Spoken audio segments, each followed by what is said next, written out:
Hello students, I am James Alfred White, poet of the chapter A Triumph of Surgery. I explain you this chapter with full detail in one shot. Let's enjoy this chapter A Triumph of Surgery. Harriet, मैं इस बार tricky के बारे में बहुत चिंतित था। मैंने अपनी कार रोकी थी जब मैंने उसे अपनी मालकिन के साथ सड़क पर देखा और मैं उसकी शक्ल देखकर चौंक गया। वो बहुत मोटा हो गया था, एक फूले हुए सॉसेज की तरह। उसकी आंखें लाल और लाल सीधे सामने घूर रही थी और मिसेस पम्फ्री, वो बहुत सुस्त था। मिस्टर हैरियट, ऐसा लग रहा था कि उसमें कोई एनर्जी नहीं है। मुझे लगा कि वो मैलन्यूट्रिशन से सफर कर रहा है, इसलिए मैं उसे खाने के बीच में कुछ एक्स्ट्रा चीजें दे रही हूँ ताकि वो ताकतवर बन सके। Some malt and cod liver oil. और क्या तुमने मीठी चीजें खाना कम कर दिया जैसा मैंने तुमसे कहा था? ओह, मैंने थोड़ी देर के लिए ऐसा किया, लेकिन वो इतना कमजोर लग रहा था कि मुझे झुकना पड़ा। उसे क्रीम केक और चॉकलेट बहुत पसंद है। मैं उसे मना नहीं कर सकती। मैंने फिर से अपने डॉग की तरफ देखा। यही परेशानी थी। ट्रिकी की सिर्फ एक गलती लालचपन था। उसे कभी भी भोजन से इनकार करते नहीं देखा गया था। वो दिन या रात के किसी भी समय भोजन कर लेता था। ठीक है, जैसा कि आप देख सकते हैं, वो मेरे साथ थोड़ी बहुत सैर करता है, लेकिन गार्डनर हॉजकिन को lumbago problem of pain in the lower back region की प्रॉब्लम है, इसलिए हाल ही में कोई अंगूठी फेंकने की इवेंट घटना नहीं हुई है। मैंने कठोर होने की कोशिश की। अब मैं वास्तव में यही कहना चाहता हूँ, यदि आप उसका खाना कम नहीं करेंगे और उसे ज्यादा एक्सरसाइज नहीं कराएंगे तो वो बहुत बीमार हो जाएगा। आपको अपना दिल कठोर करना होगा और उसे बहुत सख्त खाना देना होगा। पम्फरी ने अपने हैंड्स WRUGS करते हुए कहा। ओह, मैं करूंगी मिस्टर हैरियट। मुझे यकीन है आप सही हैं, लेकिन ये बहुत मुश्किल है, बहुत मुश्किल है। वो सड़क पर सिर झुकाए चल पड़ी, मानो नई रेजीम को तुरंत शुरू करने का निश्चय कर लिया हो। मैं बढ़ती चिंता के साथ उनकी प्रोग्रेस को देख रहा था। ट्रिकी अपने छोटे ट्वीड कोट में लड़खड़ा रहा था। उसके पास इन कोटों की पूरी अलमारी थी, ठंड के मौसम के लिए और बारिश के दिनों के लिए रेन कोट। वो स्ट्रगल करता रहा, अपने हार्नेस में लटकता हुआ। मुझे लगा कि मिसेज पम्फ्रे से सुनने में मुझे ज्यादा समय नहीं लगेगा। कुछ ही दिनों में अनएक्सपेक्टेड फोन आ गया। मिसेज पम्फ्रे परेशान थी। ट्रिकी कुछ भी नहीं खाता था, अपने फेवरेट फूड भी खाने से मना कर देता था और इसके अलावा उसे उल्टियां भी होती थी। वो अपना सारा समय माइट पर लेटा हाँफता हुआ बिताता था। टहलने नहीं जाना चाहता था, कुछ भी नहीं करना चाहता था। मैंने अपनी प्लान पहले ही बना लिया था। एक ही रास्ता था, ट्रिकी को कुछ समय के लिए घर से बाहर निकालना। मैंने आइडिया दिया कि उसे सिर्फ फोनाइट भर के लिए हॉस्पिटल में एडमिट कराया जाए और निगरानी में रखा जाए। वो लेडी लगभग बेहोश हो गई। उसे यकीन था कि अगर वो उसे हर दिन नहीं देखेगा तो वो तड़प तड़प कर मर जाएगा। लेकिन मैंने कड़ा रुख अपनाया। ट्रिकी बहुत बीमार था और उसे बचाने का यही एकमात्र तरीका था। इनफैक्ट मैंने सोचा कि उसे बिना देरी किए ले जाना ही बेहतर होगा और पम्फरी के रोने के बाद मैं लिटिल डॉग को कंबल में लपेटकर कार की ओर बढ़ा। पूरा स्टाफ जाग गया और मेड्स उसके लिए day bed, night bed, favourite cushions, toys and rubber rings, breakfast बोल, लंच बोल, सपर बोल, यह महसूस करते हुए कि मेरी कार कभी भी सारा सामान नहीं रख पाएगी, मैंने कार चलाना शुरू कर दिया। जैसे ही मैं आगे बढ़ा, पम्फ्री ने एक सैडनेस भरी चीख के साथ खिड़की से आर्मफुल वाले छोटे कोट फेंक दिए। मैंने ड्राइव के कॉर्नर पर मुड़ने से पहले शीशे में देखा, हर कोई रो रहा था। सड़क पर मैंने अपनी साथ की सीट पर बैठे पथेंट एक छोटे जानवर को देखा। मैंने उसके सिर पर थपथपाया और ट्रिकी ने अपनी पूंछ हिलाने की हिम्मत दिखाई। मैंने कहा, बेचारा बूढ़ा लड़का।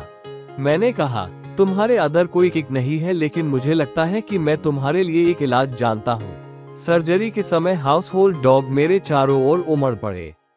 ट्रिकी ने शोर मचाने वाले झुंड को लेजी आंखों से देखा और जब उसे नीचे रखा गया तो वो कालीन पर मोशनलेस पड़ा। दूसरे डॉग्स ने कुछ सेकंड तक उसके आसपास सूंघने के बाद ये तय कर लिया कि वो एक अनइंटरेस्टिंग है और उसे इग्नोर कर दिया। मैंने उसके लिए एक गर्म लॉस डिब्बे में बिस्तर बनाया जो दूसरे डॉग्स के सोने वाले डिब्बे के पास में था। 2 दिनों तक मैंने उस पर नजर रखी। दूसरे डॉग्स ने कुछ सेकंड तक उसके आसपास सूंघने के बाद ये तय कर लिया कि वो एक अनइंटरेस्टिंग है और उसे इग्नोर कर दिया। मैंने उसके लिए एक गर्म लॉस डिब्बे में बिस्तर बनाया जो दूसरे डॉग्स के सोने वाले डिब्बे के पास में था। 2 दिनों तक मैंने उस पर नजर रखी। मौजूद था। मैंने देखा कि ट्रिस्टन खाने को कटोरों में डाल रहा था। हमेशा की तरह ही तेजी से खाने की आवाज के साथ साथ ताजी से खाने की आवाज भी आ रही थी। हर डॉग को पता था कि अगर वो दूसरों से पीछे रह गया तो उसे अपने खाने का आखिरी हिस्से के लिए कुछ समस्या का सामना करना होगा। जब वे खत्म हो गए तो ट्रिकी ने चमकते हुए बाउल के चारों ओर चक्कर लगाया, उनमें से 1 या 2 को आराम से चाटा। अगले दिन उसके लिए एक पूरा कटोरा रखा गया और मुझे ये देखकर खुशी हुई कि वो उस तक पहुंचने के लिए अपना रास्ता बना रहा था। तब से उसकी प्रोग्रेस होने लगी। उसके पास किसी भी तरह का कोई ट्रीटमेंट नहीं था, लेकिन वो पूरे दिन कुत्तों के इस्त भागता रहता था, उनके डेली के झगड़ों में शामिल होता था। उसने हर कुछ मिनटों में कुचले जाने की खुशियों महसूस किया। रेशमी छोटी कपड़ा भोजन के समय अपने हिस्से के लिए बाघ की तरह लड़ता, लेकिन मैंने उसे बताने में सक्षम था कि छोटा सा बच्चा खतरे से बाहर है और तेजी से स्वस्थ हो रहा है। स्वास्थ्य लाभ शब्द पंफ्रे को कुछ प्रभावित करता प्रतीत हो। वह ट्रिकी की ताकत बढ़ाने के लिए एक बार में 2 दर्जन ताजे अंडे लाने लगी। एक सुख अवधि के लिए मेरे और मेरे सहयोगी ने नाश्ते में 2 अंडे खाए, लेकिन जब शराब की बोतलें आनी शुरू हुई तो घर वालों को स्थिति की असली संभावनाओं का एहसास होने लगा। ये ट्रिकी के खून को समृद्ध करने के लिए था। दोपहर का भोजन एक औपचारिक अवसर बन गया जिसमें भोजन से पहले 2 गिलास शराब और भोजन के दौरान कई गिलास शराब शामिल थे। लेकिन जब शराब की बोतलें आनी शुरू हुई तो घर वालों को स्थिति की असली संभावनाओं का एहसास होने लगा। ये ट्रिकी के खून को समृद्ध करने के लिए था। दोपहर का भोजन एक औपचारिक अवसर बन गया जिसमें भोजन से पहले 2 गिलास शराब और भोजन के दौरान कई गिलास शराब शामिल थे।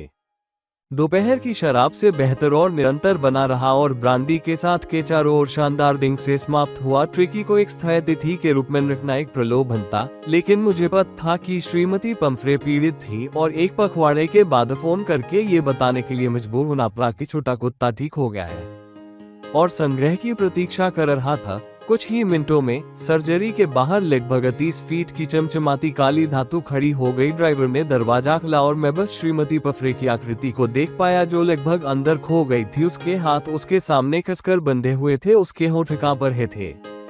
Oh, Mister Harriet, do tell me the truth. Is he really better? हाँ, वो ठीक है।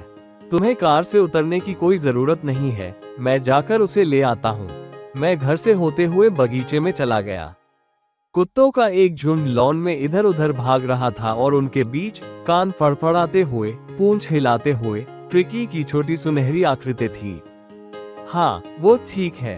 तुम्हें कार से उतरने की कोई जरूरत नहीं है, मैं जाकर उसे ले आता हूँ। मैं घर से होते हुए बगीचे में चला गया। कुत्तों का एक झुंड लॉन में इधर उधर भाग रहा था और उनके बीच कान फड़फड़ाते हुए, पूंछ हिलाते हुए ट्रिकी की छोटी सुनहरी आकृति थी। कार का दरवाजा खुला और जब ट्रिकी ने अपनी मालकिन को देखा तो वह मेरी बाहों से एक जबरदस्त छलांग लगाकर श्रीमती पंफ्रे की गोद में जा गिरा। उसने चौंक कर ओह कहा और फिर उसे खुद का बचाव करना पड़ा क्योंकि वो उसके ऊपर झपट पड़ा। उसका चेहरा चाटने लगा और भौंकने लगा। उत्साह के दौरान मैंने ड्राइवर को बिस्तर, खिलौने, कुशन, कोट और कटोरे लाने में मदद की जिनमें से किसी का भी इस्तेमाल नहीं किया गया था। जैसे ही कार चली गई, श्रीमती पंफ्रे खिड़की से बाहर झुक गई। उनकी आंखों में आंसू चमक रहे थे, उनके होंठ कांप रहे थे। ओह, मिस्टर हैरियट, वो रो पड़ी। मैं आपको कैसे धन्यवाद दे सकती हूँ? ये सर्जरी की जीत है। आई होप कि आपको ये चैप्टर अच्छा लगा हो। अगर आप ये चैप्टर अच्छा लगे, 1 शॉट है, तो अगर आपको चैप्टर अच्छा लगा तो लाइक एंड सब्सक्राइब करना मत भूलिएगा और शेयर करना तो बिल्कुल मत भूलिएगा। मैं जेम्स हैरियट।